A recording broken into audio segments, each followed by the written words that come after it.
দেখুন, এটা হচ্ছে গণপতি বাপ্পা। এর ভেতরে শস্য দানা রয়েছে।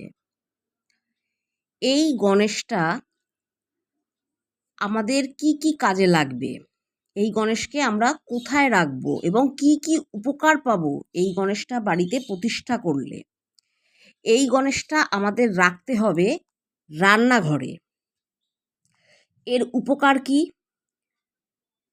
১ নম্বর হচ্ছে বাস্তুদোষ। যাদের বাড়িতে বাস্তুদোষ রয়েছে, বাস্তুদোষ কাটাতে সাহায্য করে।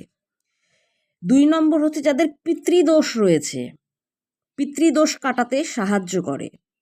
এবং যাদের বাড়িতে রান্নাঘর সঠিক জায়গায় নেই, অর্থাৎ অগ্নিকোণে রান্নাঘর নেই, অন্য কোনো স্থানে রান্নাঘর রয়েছে, রান্নাঘরের বাস্তুটা ভালো নয়, সেক্ষেত্রেও এটাকে রান্নাঘরে রাখতে হবে। এই গণপতিকে রান্নাঘরে রাখতে হবে এবং রেগুলার পুজো আর্চা করতে হবে এবং আরও কিছু নিয়ম রয়েছে।